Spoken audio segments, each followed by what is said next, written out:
Alrighty, what is cracking YouTube? Matty here for RCA, and today I've got one of my latest builds up on the bench. I thought I'd give anyone who wants to have a look at it. It's an Axial Scx10 based build. Quite a few tweaks and bits and pieces have been done. So I wanted to build something a little more scale. I never thought I'd get to that part of the hobby, and some people that know me are pretty horrified that I have got to this part of the hobby, but I think, well, for me personally, building something scale is a challenge, and it's quite rewarding. Looks more realistic, and that's about that. So this is my C1 rig. It was a budget build. All I've bought for this whole thing is the body, which I got off my good mate Mr. Tom for $100, pre-painted. I had to just finish it off with some little bits and pieces, and everything else you're going to see here I already had lying around doing nothing in a tub. So here we are. Enough on that, let's get straight into it, shall we? Okay, Jeep Comanche hard body from Team Raffee Co. It's quite a detailed body. And I'm not a Jeep fan at heart, but there are not very many options out there, especially cheaper options. For us boys over here in Australia who predominantly want cruisers and Hiluxes and patrols and whatnot, we don't really have Jeeps in Australia. They're not common, but here we are. It's not too bad a looking Jeep. Now, some of the scale details you get door handles, you've got side mirrors, windscreen wipers, there's a 3D printed interior in there. You get these outer flares, which are rubber. Your side mirrors are not rubber, and that one is super glued back on because I've already snapped it off. You get an integrated bumper at the rear. I've made some little exhaust tips there. You get light buckets for your lights. Excuse the dirty hands and fingers, I've been working on another crawler all day today. Light buckets at the front, nice grille. It's not half bad. It's not half bad. Probably the biggest downside to this is the interior you get, but I mean, it was free, it gets me going. It's 3D, so it counts towards C1. They allow that, so whoop-de-doo. Right, bumper is off the Scx10 kit, the Cherokee, and I've mounted it up underneath where you'd normally mount it through the holes in that Vanquish CMS piece. I've had to go from underneath, and it works. The rock sliders are also from the 10.2 kit from the Cherokee, and I have both sides in there. We'll cover that in a sec. Wheels and tyres, Pitbull Growlers 155s on just some cheap eBay Chinese beadlock wheels with the centre hubs. You can see my rear centre hubs aren't on because I fitted some Vanquish goodness today to the back of it. Little tow hitches, nothing flash. I need to get some more scale accessories to really bring this guy back out. I'm going to start when I get scratches trying to make rust, make it look all tatty and dirty. I think that's quite cool. But anywho, right, so how does this body mount? Because we're about to take it off. I wanted something easy. I wanted easy on and off. Didn't want to be pulling out a hex driver. I didn't want to drill holes and have body posts coming out. So lucky for me, it worked the way it did. So I'm going to show you, like, I can hold this vehicle up, give it a jiggle around. That body's not going nowhere. What I do is I grab the front diff here, wedge my fingers under the grill here, and I slowly pull it up. There we go. I pull it back, lift it up, and we are off. Right, so this Team Raffee Co body, it actually had these post mounts here that were already tapped. So an M3 grub screw, a normal body post with a hole I drilled down the center of it, and it just so happened it lined up with the body post holes on those front shock hoops. So I was very lucky there, so I could sort of mush it down and on, and it's enough to hold. Right, now at the back, This is where it was a bit harder, but I worked it out. So I've got this little gap in here under that bumper there. You can see the rubbing, okay? Now what I've done, so I had this random bit of metal here, and that actually slides in. It fits perfectly in that gap.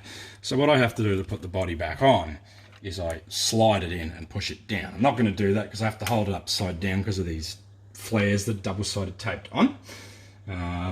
I wanted the scale points for flares all round. Now at the front, your takeaway tub, just painted black, cut down to make fit. It's easy to do, guys. It's really easy to do. The back, because of the tray height, was a bit different, was causing me a few more dramas. So I did a two-piece setup, cut takeaway tub up, painted it, bolted it to the chassis rails, cut the corners off the tubs, double-sided it taped to the tray. That's it. That easy. Yes, if I bump them too hard, they come off, but it's double-sided tape. I might shoe glue them on. They're still going to, from time to time, come off. It's not the end of the world. But I gained the scale points there.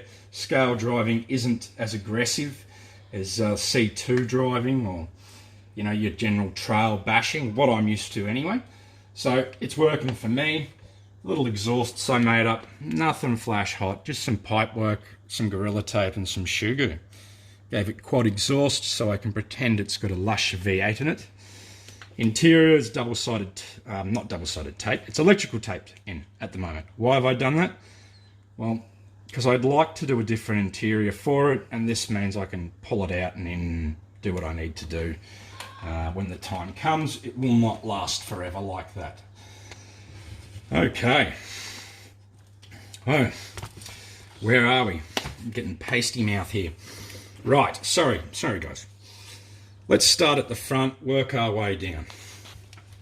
King Max CLS 3015S servo. This servo can be at 6 volt, 7.4 or 8.4 volt. I've opted for 8.4 volt. I'm getting 35 kilos of steering, and I have a Castle Beck in the receiver box here to run it that you can't see.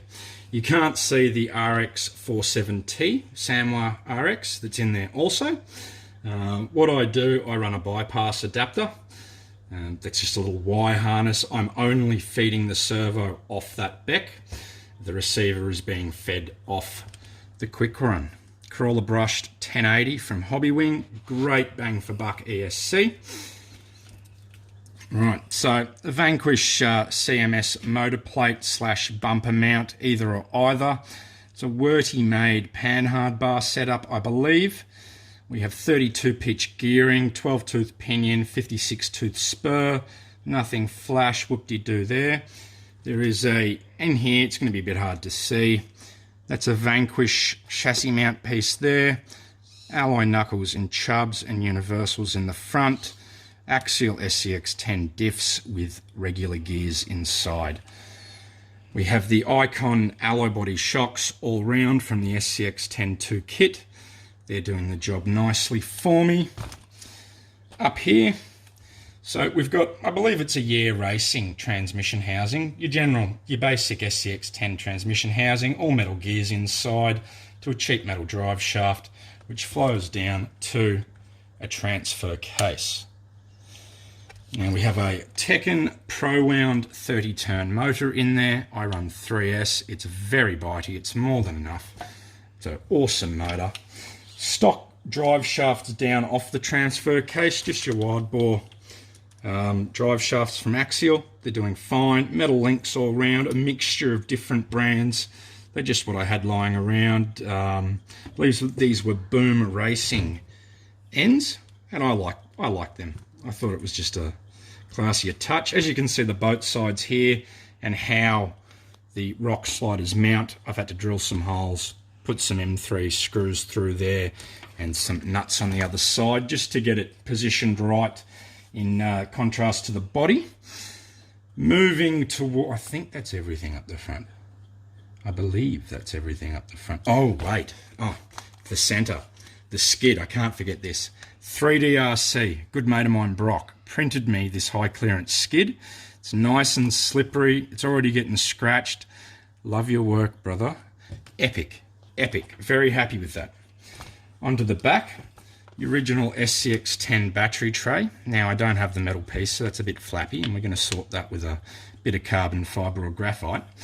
But I've just strapped a little 3S 1000 mAh battery in there, 20 to 30C. It's a bit on the not powerful enough, so it does all right. We're only crawling. I am going to get some higher C rated packs.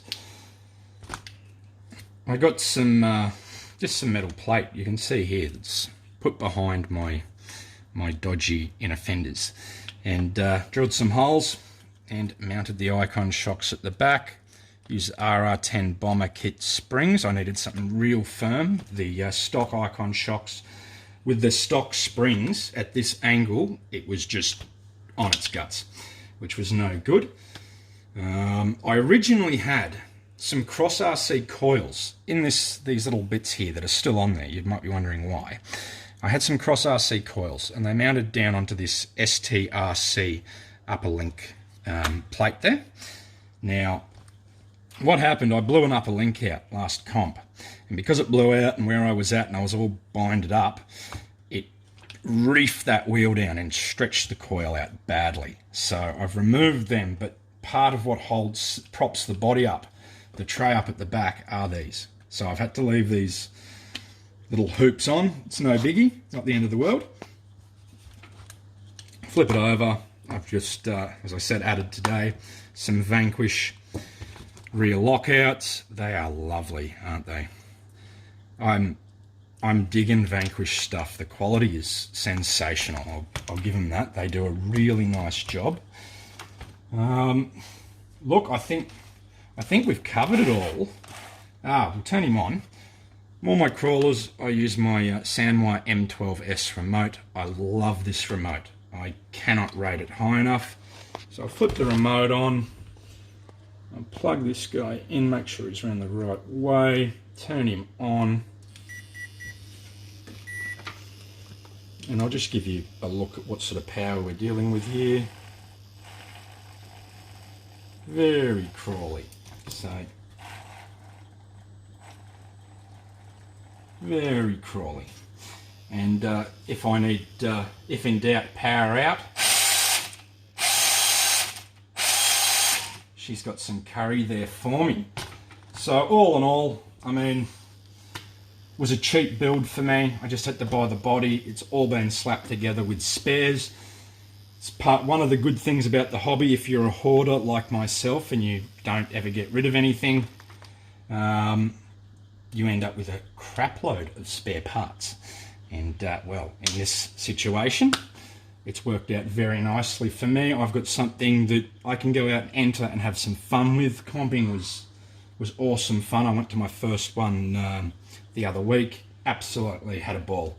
Hadn't had that much fun rock crawling in a long time. Thank you very much, Luke, for taking me out there. Last but not least, and I'll leave you with this, YouTube. You've always got to have your nuts there. So hope you've enjoyed, guys. Stay tuned. We've got a SCX10 2 build coming up, 6S. Why the hell would I do a 6S SCX10 2 build? You were just going to have to stay tuned and wait and see.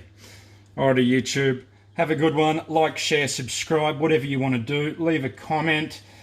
No negative Nancy's. Thank you very much. Any input, how I could do something a little bit better. I know things are rough. My fab work, I'm still learning, but I'm trying. But ideas and improvement suggestions are always welcomed. Hope you may have learnt something too, maybe seen something you haven't seen done before. This is what I like about the hobby, getting ideas out there. YouTube's a great platform for showing them off on. Righto, I'm dribbling. That's it. I'll catch up with you soon. That's it from me, Matty, and RCA.